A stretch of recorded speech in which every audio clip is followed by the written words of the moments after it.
Boa tarde, good afternoon, bonjour.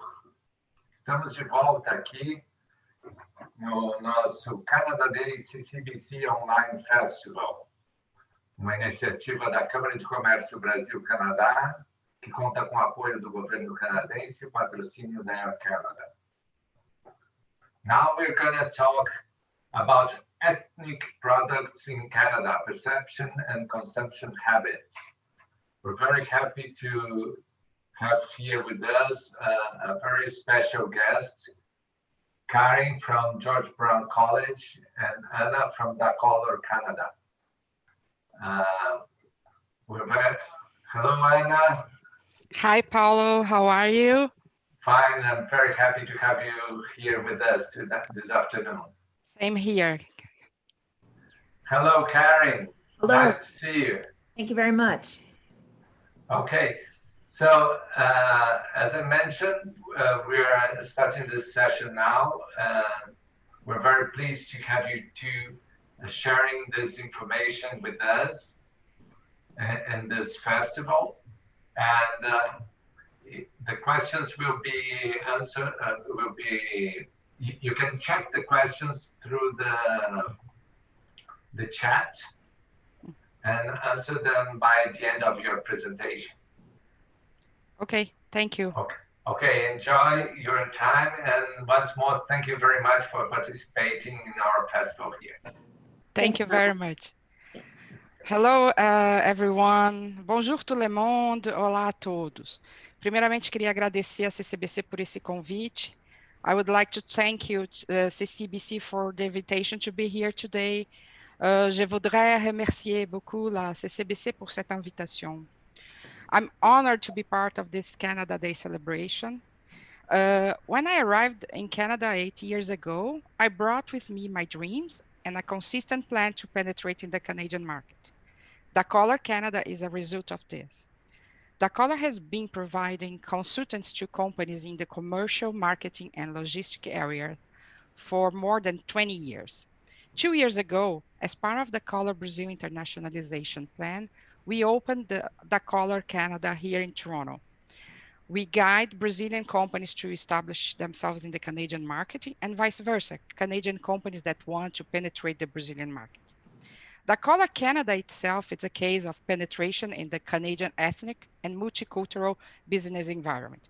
So we decided to ask an expert in ethnic marketing, Karen Sinotte, to join us to discuss about this subject so important in this diverse country. Karen is a professor at George Brown College for undergrad and post-graduation programs in marketing business areas. Karen, thank you so much for being here with us today. I'm very excited to discuss and listen your insights. We are doing a mix of presentation of concepts, case, analyze, and videos. So please feel free to include your question in Q&A or in the chat, and we are try to answer as we go. I'm going to share the screen with your presentation. Okay, Karen? Thank you very much. Merci beaucoup. That's my French. And I don't know Portuguese.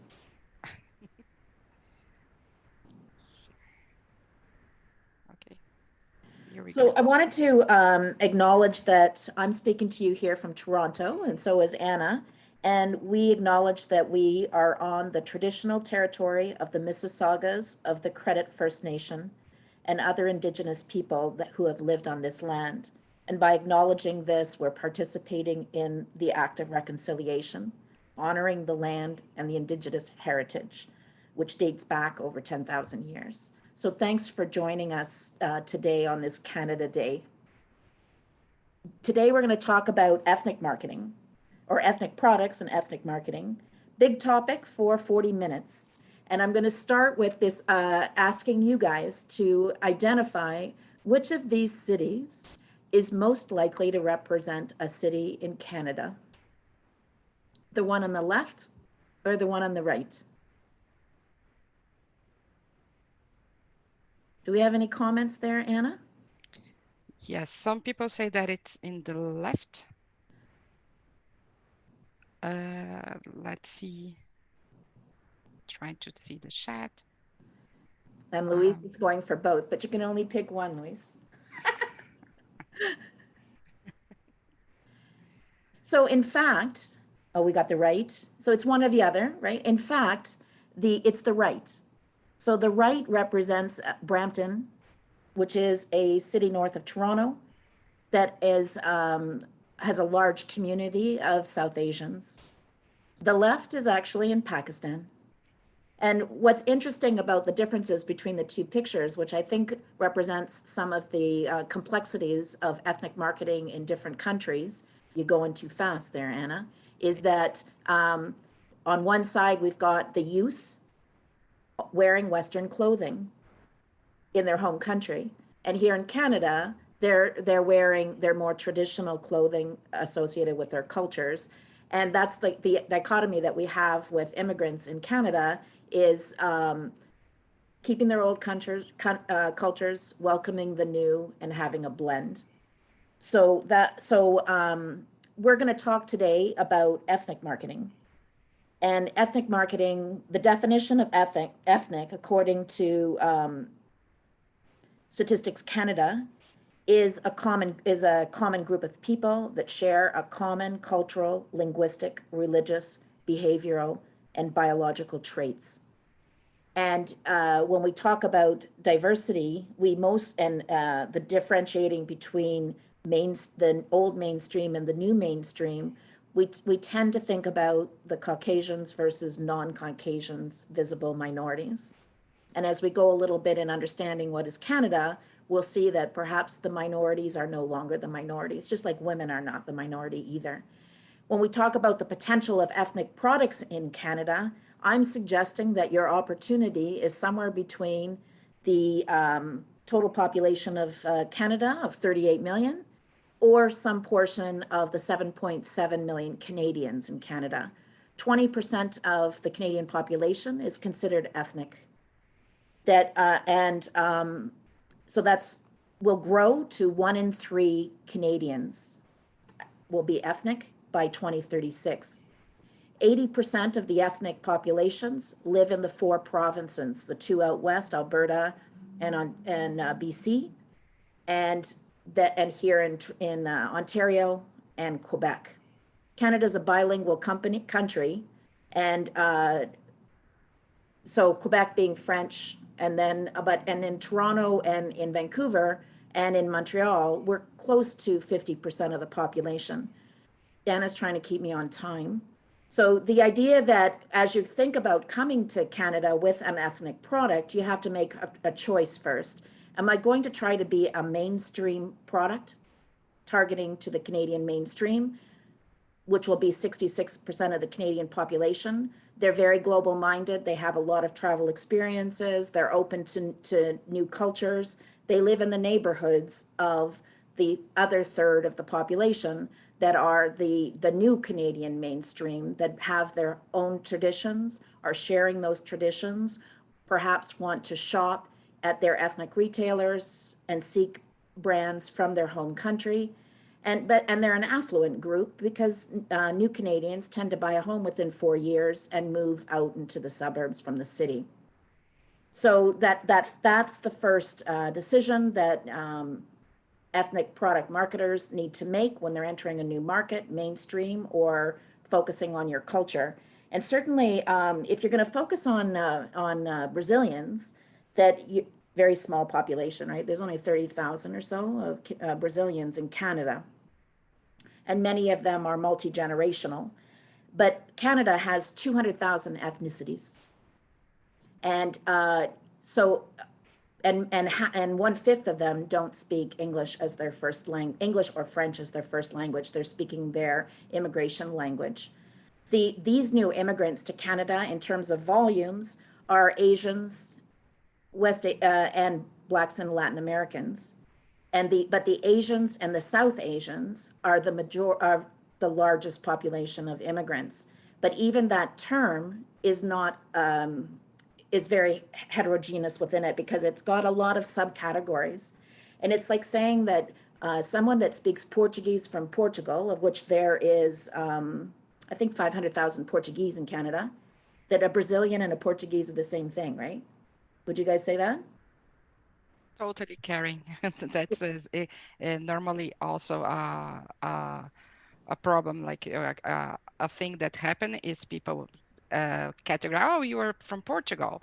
No, no, no, Yes. we are Yeah. Brazilian. We Yeah. speak Portuguese. Yeah. And a little bit insulting to think that Brazil and Portuguese, or it's kind of the same thing as being a Canadian and you're overseas and someone says, "Oh, do you know my friend who lives in Sudbury?" Yeah. Yeah. So the things to think about is that while the ethnic community opportunity is big in Canada, being a third of the population soon, it is very very different within it. So there's a lot of different subcategories of immigrants within, and that makes it a bit complex to market to. And there's not a large, are you going to go to the next slide for me? Yeah. There's not a large group. And so your challenge is to try to figure out, while you're recognizing the differences of these populations, they're shopping at different places, they have a different preference and relatability to their previous cultures, more or less likely to shop mainstream or in their ethnic shops. They shop at different brands and different end values of brands. But that issue of understanding the general trends and characteristics of the ethnic consumer base, where they buy, how they buy, and how they're different, is a challenge both for you, many of you that may be bringing new products to market, but also Canadian brands. If you can go to the next page, give some examples of some of the challenges of even Canadian brands learning to focus on this ethnic market. And they talk as if it's a new thing. And we've been doing ethnic marketing in Canada since the 1980s. I launched working at a bank, the banks and financial services being one of the first to get into this area. I launched one of the first Chinese in language campaigns in the 1980s. I'm not very old because I started when I was 5. But when you think about some of the new brands like H&M, which is in itself not a Canadian brand, has to think about the Canadian marketplace and how it's different, and introducing the images of their customers in their advertisements. You've got the OLG, which is the lottery group,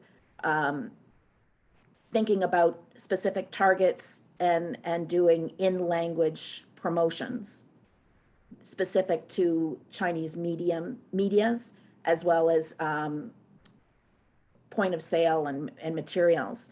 And you've got global brands like Pepsi that are trying to focus on the South Asian market and looking at sponsorship in a different way than they would traditionally perhaps sponsor a hockey team. And here they're looking at going to cricket.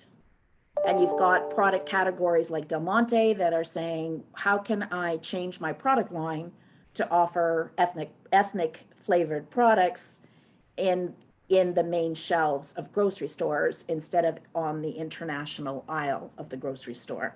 And then you've got Canada Dry, traditional Canadian brand, long time, and looking to get into the South Asian market and having a campaign around sharing real stories. Very different approach in terms of wanting to understand the culture of the South Asians and integrate the use of their product and brands as part of their rituals and social gathering process. Very different than a one-off campaign, perhaps, that's of the Canada Dry is doing with just celebrating a holiday. And it's important to build that relationship. Can you show that commercial that's there? This is an example of a South Asian commercial by the bank. It's an audio. It's called what? It's called What is the name of the commercial. Okay.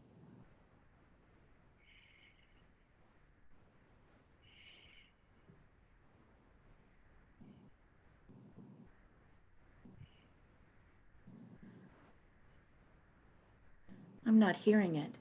But there's these two guys, they're South Asians. One's a new Canadian and one's a South Asian that's been in the country for a while. And they're amazed at all of the different terms that are being used in Canada. And the idea that money is called a loonie and a toonie.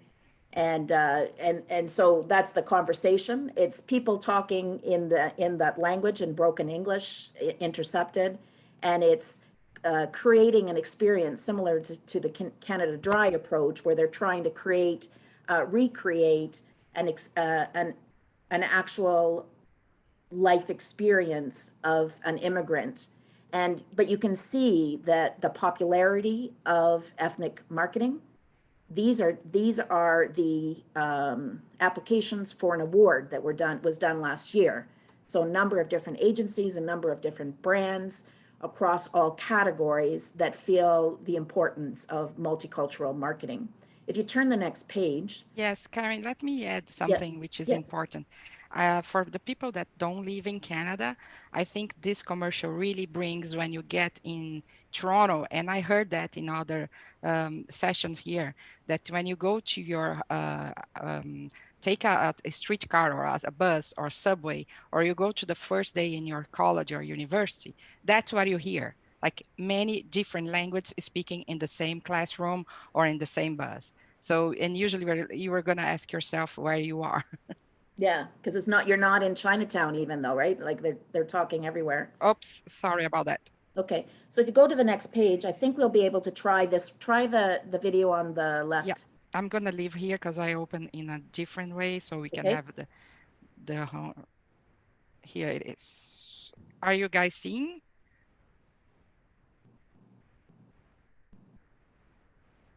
I can't see it. No? Okay, let me. Oh, I think. Okay, what let are you me. saying, so? I need to stop share this. Technology helping us. And this will be a commercial about Tim Hortons, which is a Canadian iconic brand for coffee, a coffee shop and donut shop. Okay, just a second. Although I have to say that I enjoyed my Brazilian breakfast this morning much better. Here we go.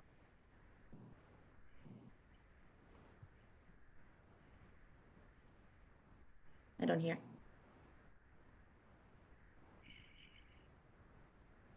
Can't hear the sound. It's in the max. Okay.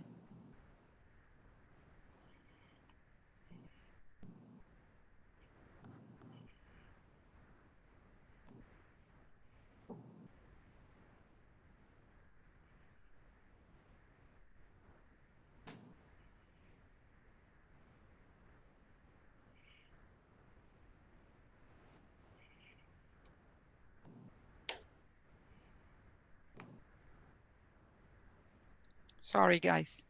I had an issue here. Let me go again.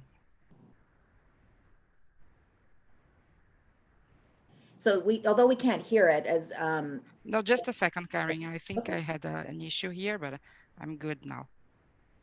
Sorry about that, anyone. Okay, here we go. It always makes me cry. Yeah. Are you here now? Mm-mm.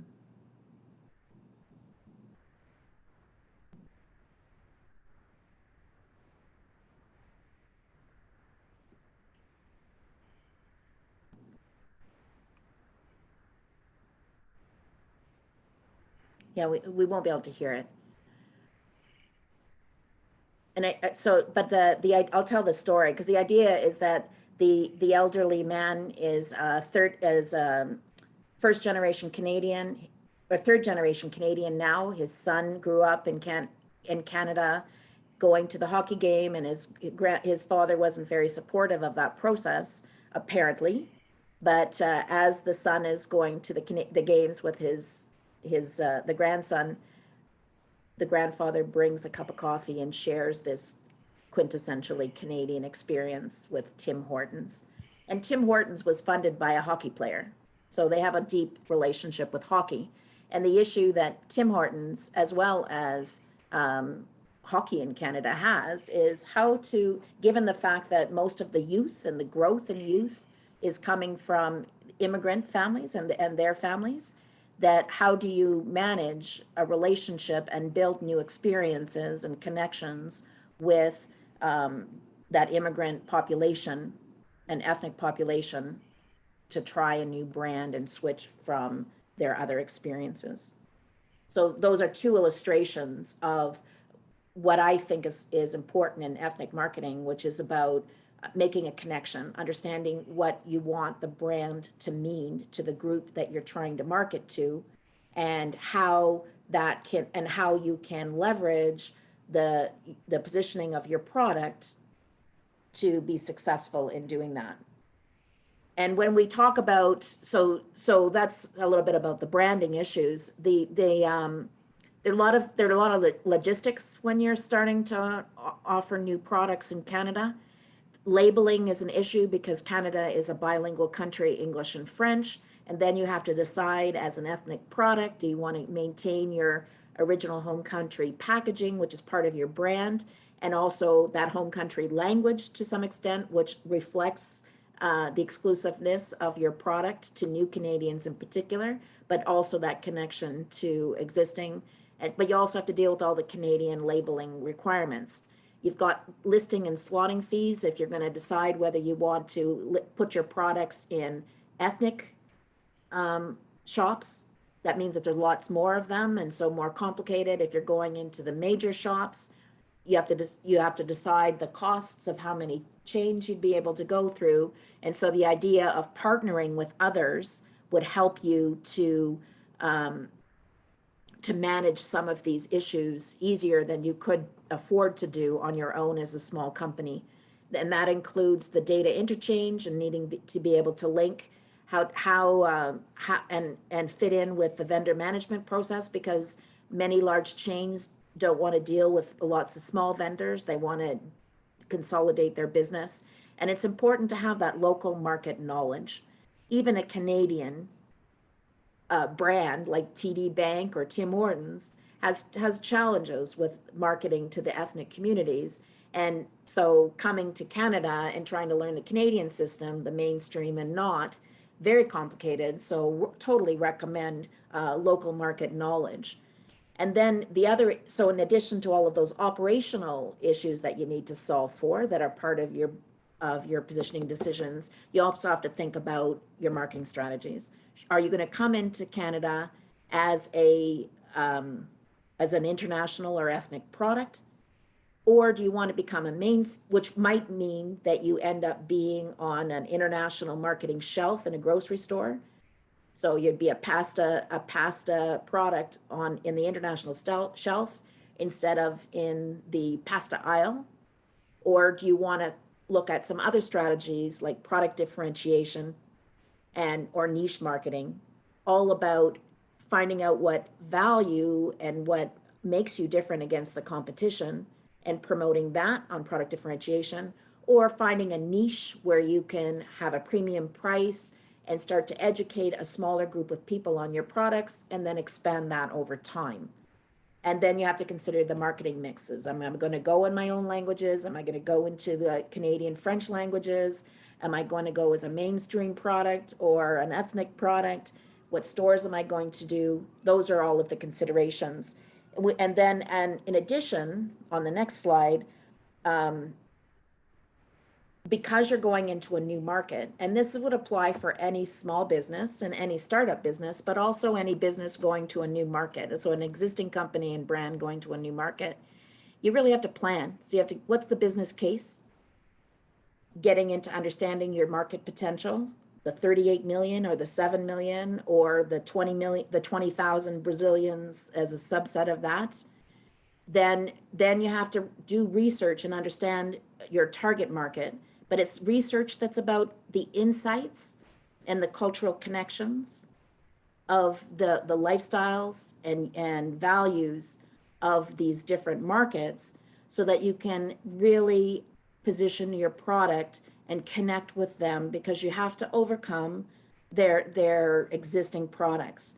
So we've got this tips about in my mind, for ethnic marketing, success is coming from leveraging partnerships in ethnic marketing.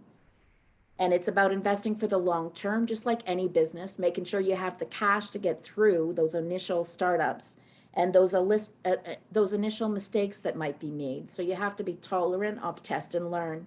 Go small and build on your successes, learn from your mistakes. It's about doing good research. So not just traditional research about counts of stuff, but about trying to get to the connection, to the cultural connection and relevance of your product to the target audience. And it's not about translations. And I'm sure many of you have had that issue where you're trying to translate something from Portuguese to Canadian and it doesn't work even in business. But you've also got those issues with when you're trying to do something catchy in marketing. Can you imagine talking about using the wrong color in your advertising? So in some cultures, white means life, marriage, and other cultures, it means death and despair, right? So like very, very subtle things that you have to talk about, but also the issue of customer service. If you're bringing products in, you have to be able to service the customers that purchase your products in their languages and build on that. And then having the right metrics and everything that is normal for a new business. So in those tips,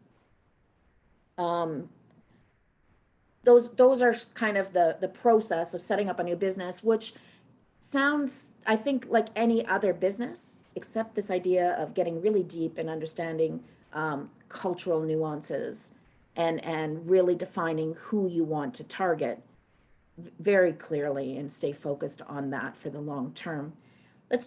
So that's my thoughts about marketing. And I thought Anna and I would talk about a couple of cases specific to Brazilian products coming to Toronto.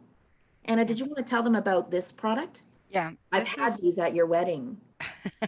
I know. So brigadeiro, it's a common delicacy from Brazil.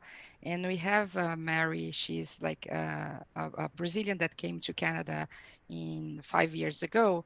And she even got like a funding. She went to the CBC, which is the Canadian Broadcast Television in the Dragon's Den. And she got like a funding and she opened a store. What is interesting is just because she changed to adapt to Canadians and be able to penetrate to Canada. In Brazil, we don't need to explain brigadeiro, but here you need to explain brigadeiro. All Canadians, they like it, but we need to explain. And so she called like Brazilian chocolate truffle. And she opened like not a brigadeiro store as we used to have in Brazil, but she opened a chocolate store. And also she adapted the taste in sugar and some flavors. So I think it's a very interesting case where you have a product that is really like an ethnic product, but trying to put in the mainstream. And I've heard many Canadians that got a box of brigadeiros from Mary's and they were like completely amazed. And I saw that Dragon's Den issue. So what strategy was she using to come to market? Based on your slide number 12, I would ask if people in the chat want to participate and tell us what they think was the strategy. So was it 1, country of origin, 2, a product differentiation, or 3, a niche strategy?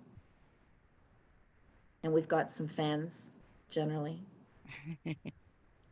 Yeah, let me see if we have some answers. Nobody wants to guess. No, I think it's like Friday afternoon, so people are a little bit tired. But I know Evelyn on the phone. I'm sure Evelyn wants to try. Oh, nice. Flavia, thank you very much. She says that probably a combination of 2 and 3, like product differentiation strategy and niche market strategy. Any others? Mariana Kobayashi said... Claudia's going for marketing mix. Yeah, another said that was country of origin, country brand image. Yeah.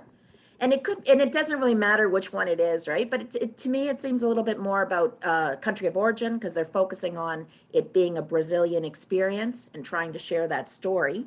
it's definitely not niche, but they have positioned themselves against chocolatiers.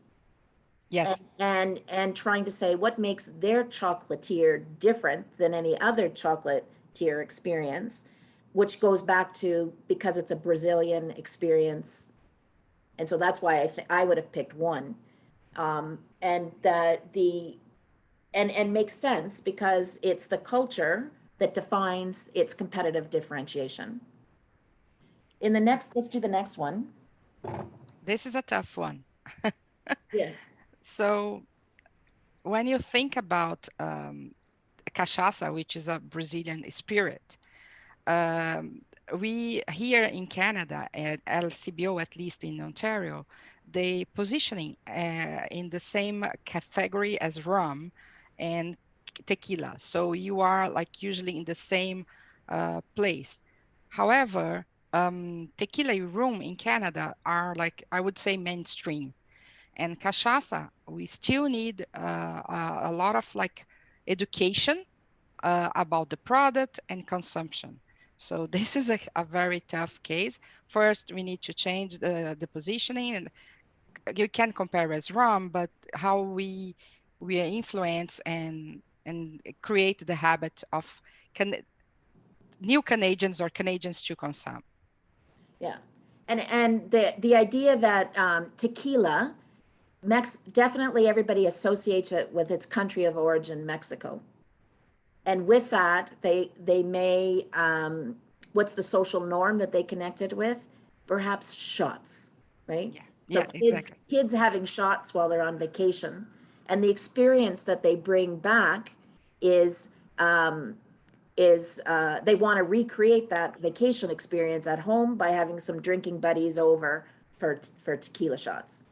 But as they, so it is a country of, I think it's a bit of a, tequila is a country of origin issue, but they're starting to be mainstream because they're connecting with a social activity of that drinking party and making it a bit more mainstream. But that process isn't working for them globally. So tequila's not selling in China because for China, if they're doing a country of origin product choice or some buying from outside of China, they're looking for value, right? They're looking for high quality, and they perceive tequila as being a bit cheap, right, for the drinking games. And so what does your product do? This Portuguese product, how do you solve for that? I think you have to go back to its roots and say, what's the experience similar to the chocolate one, right? What's the experience that's being had, and how can you educate people on that experience? Yeah, and it's good that I have a question here about what about Caipirinha? So Caipirinha is the main Brazilian cocktail and usually made by cachaça. So they are asking about that. Yeah. And I would say that, yes, like Caipirinha, when Canadians or new Canadians try Caipirinha, they really like, but there is a huge investment that you need to do in education, not only on the point of sales, but a point of consumption in bar and restaurants. So usually Brazilians are used to the Caipirinha.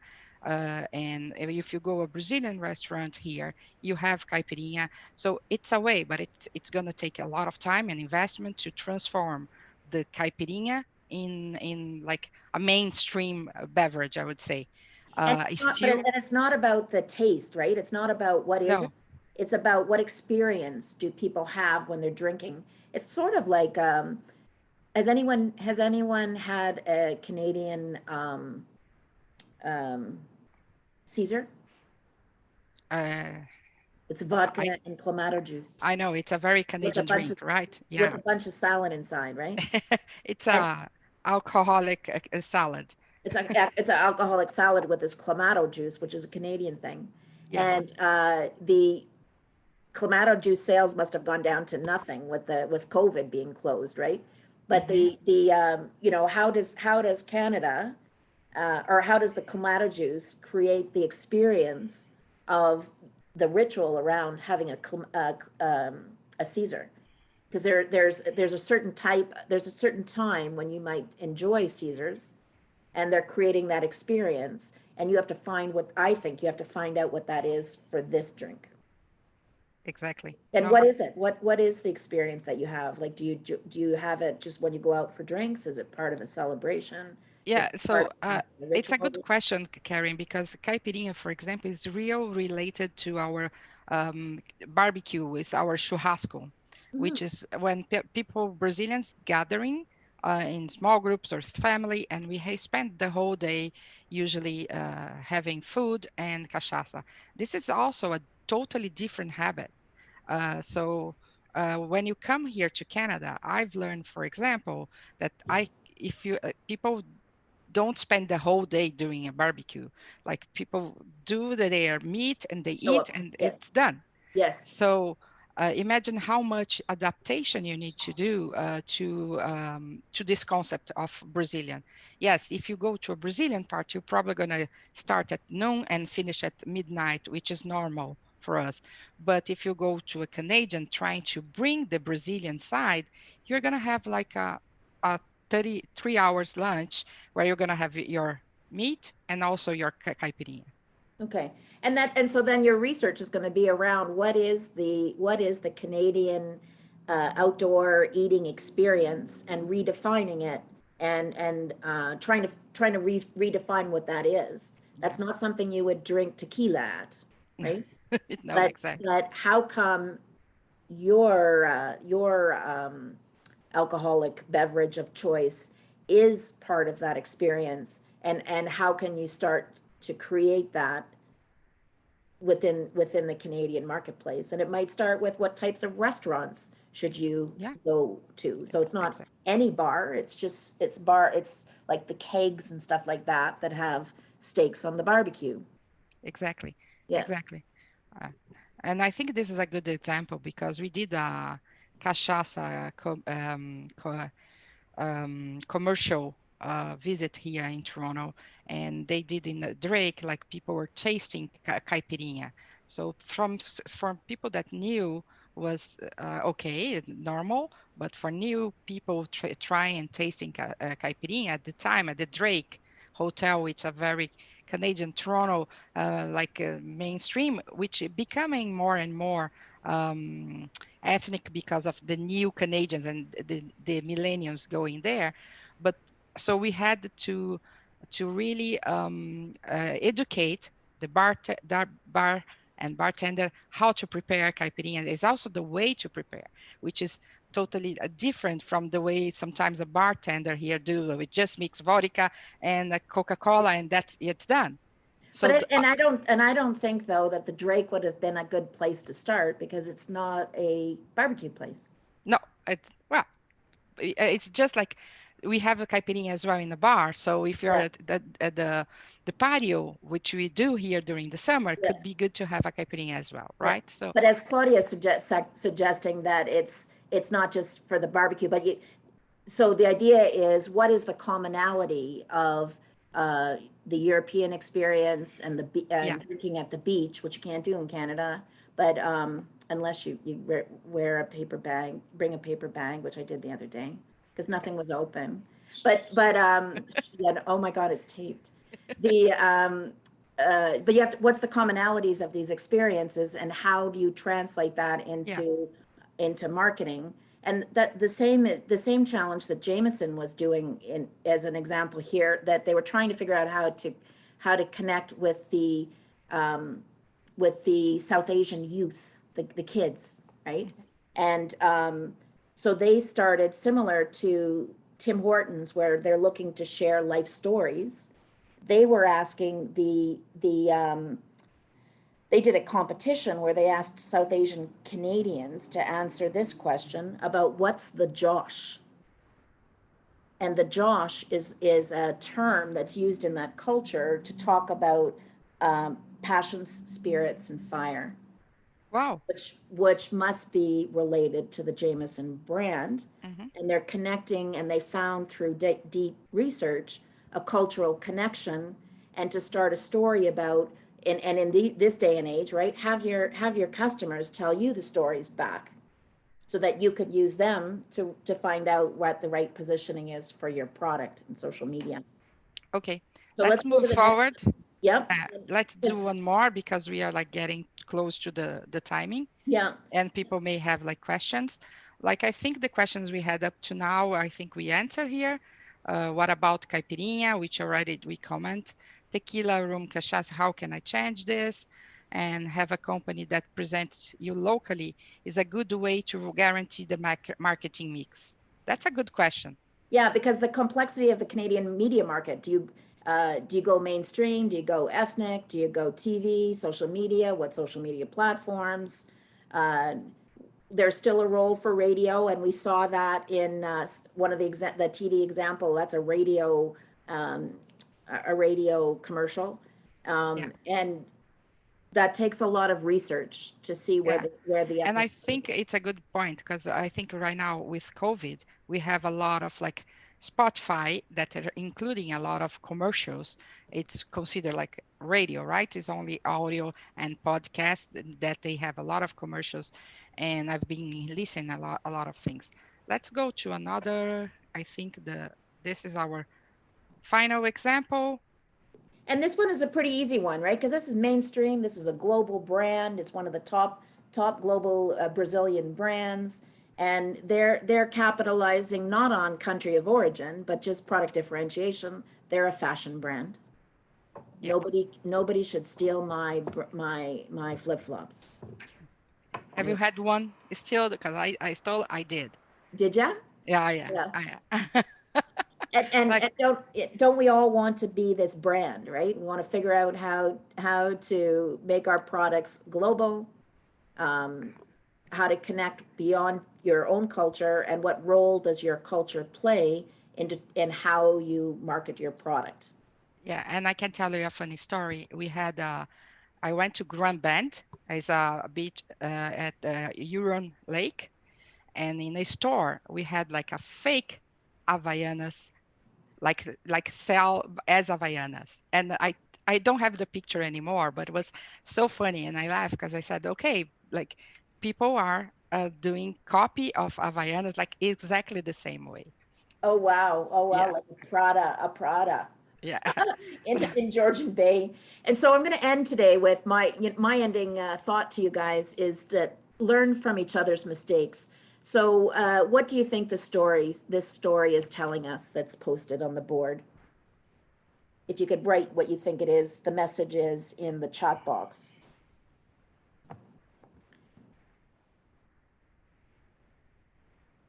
What's the story? Well, if I can do it.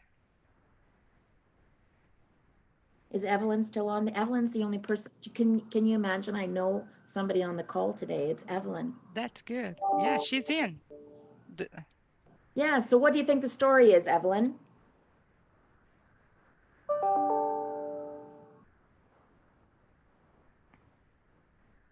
Well, because it could be, oh my God, I'm dying of thirst in the desert. Let me take a drink of Coca-Cola, and then I'll be up and running with all of this energy. Or if you're in the Middle East and read from right to left, it could be, I have all this energy. I drank Coca-Cola and died. So it's true. In my thoughts to you about ethnic marketing, I think the details matter.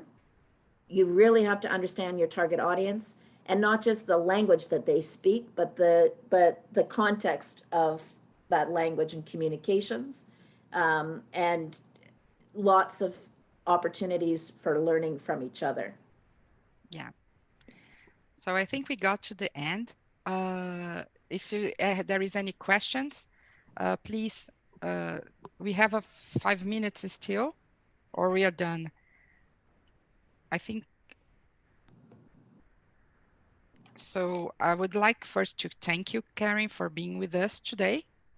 I don't see many questions. Oh, yeah. Okay, so there is one question. If a small company with not many reserves what do you recommend to like top 3 things to do if you have that? I think that you want to find a local partner, right? You want to find some kind of distributor that can help you, that knows the market, knows similar products. That's what I would be doing. Or you'd be coming and trying to get some venture capital through some of the, because new immigration funding for new business startups is quite good, but it's a long slug. So I'd get friends and partners. Yeah, I have so based on your question, I have one point. So distributors, we know here in Canada you have mainstream like big one, Cisco, etc. But we also have ethnic distributors like for Portuguese food, for Indian and or food or whatever, like really focus on their market. So do you think we need to focus in small distributors like ethnic that are, because when I'm sporting or like putting my brand out, when I go to the distributor, I don't have control anymore, right? So how I'm going to make sure that the positioning of my brand is exactly what I expected? Good question. I know. And that goes back to where I started from. I think the first question that you ask is, do I want to be an ethnic product or do I want to be a mainstream product? And Okay. that should drive the decision of what partners that you go with. And will make a That's great. difference because it's very hard to get out of an ethnic store into a mainstream store. Okay, we just have like 1 minute. I would like really to thank you, Karen, and just to everyone to know, in a recent article from Canadian Marketing Association about ethnic marketing, they asked to the executives of 3 big corporations here in Canada to share some tips for beginners in the ethnic marketing. And I loved what they said. First of all, have humility. Don't think you know a culture right away unless you're part of it. Look for common threads to reach a large audience. And third, ask your audience what they would like and test various concepts until you get it right.